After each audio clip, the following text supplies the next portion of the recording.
Welcome to bird media. నేను వైష్ణవి. ఆంధ్రప్రదేశ్లో పెట్టుబడులు భారీగా వచ్చే పరిస్థితిని కల్పించడానికి ఇప్పుడు మంత్రి నారా లోకేష్ చేస్తున్న ప్రయత్నాలు ప్రత్యేకంగా మనం గుర్తించాల్సిందే. అయితే గత 18 నెలలుగా కూటమి ప్రభుత్వం అధికారంలోకి వచ్చింది. అక్కడి నుంచి నారా లోకేష్ విదేశీ పర్యటనలు చేస్తూనే ఉన్నారు. ప్రపంచవ్యాప్తంగా ఉన్న పారిశ్రామికవేత్తలను కలుస్తూనే ఉన్నారు. మరి అందులో అమెరికా, లండన్, ఆస్ట్రేలియా, సింగపూర్ వంటి ప్రధాన దేశాల్లో కూడా ఉన్నాయి. అయితే వీటిలో ప్రవాస ఆంధ్రులతో కలిసి పారిశ్రామికవేత్తలకు దగ్గరయ్యే ప్రయత్నాలు చేస్తున్నారు లోకేష్. వారు ఏపీకి పెట్టుబడులు పెట్టేలా అక్కడ సానుకూలమైన చర్చలు జరుపుతూ అక్కడ భూముల కేటాయింపు, కొంతమేర రాయితీలు వంటి సహాయాలు కూడా అందిస్తున్నారు లోకేష్. అయితే నారా లోకేష్ నెల 6న అమెరికా పర్యటనకి వెళ్లబోతున్నారు. ఆయన డల్లాస్లో పారిశ్రామిక వర్గాలతో సమావేశం జరగబోతున్నారు. ఆ తర్వాత ఇంకా 8,000 మందితో గార్లాండ్లో సభ నిర్వహించి 8నే శాన్ ఫ్రాన్సిస్కోలో పర్యటన కూడా చేయబోతున్నారు. ఈ పర్యటన కోసం, పెట్టుబడుల కోసం కూడా ప్రత్యేక వ్యూహాలు రూపొందించి అమలు చేస్తున్నారట లోకేష్. మరి గతంలో మనం చూస్తే దావోస్ సమావేశానికి హాజరయ్యారు ఆయన.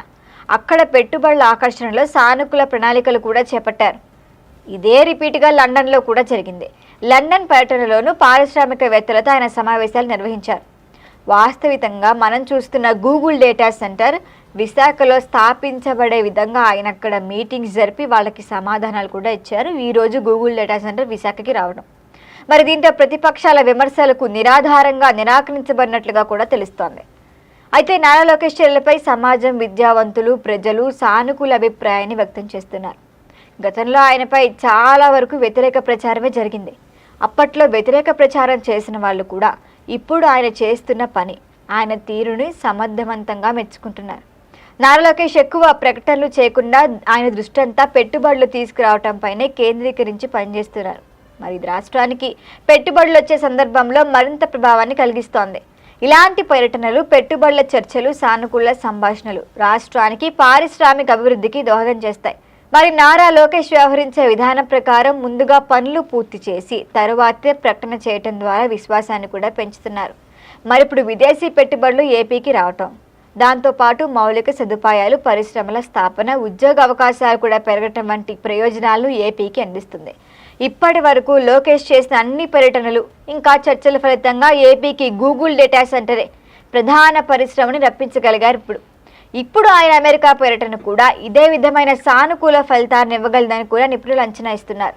మరి దీనివల్ల రాష్ట్రంలో పారిశ్రామిక పెట్టుబడులు పెరుగుతాయి, ఉద్యోగ అవకాశాలు కూడా పెరుగుతాయి. మరి ఈ పర్యటన ద్వారా రాష్ట్రానికి కొత్త అవకాశాలు వచ్చే ఛాన్స్ ఉంటుంది. ఉద్యోగ అవకాశాలు పెరగటమే మనకి ఇప్పుడు ప్రధాన టార్గెట్. మరి ఆయన పనితీరు, వ్యూహాత్మక పర్యటనలు, సానుకూల చర్చల ద్వారా ఏపీకి అభివృద్ధి దిశగా మిగిలిపోవటానికి కూడా మంచి ఛాన్స్ ఇస్తాయి. మరి పర్యటనకి వెళ్ళొచ్చిన తర్వాత ఏ కంపెనీలు వస్తాయో చెప్పే ఛాన్స్ ఉంటుంది. మరి దీనిపైన మరిన్ని అప్డేట్ కోసం చూస్తూనే ఉండండి బర్డ్ మీడియా.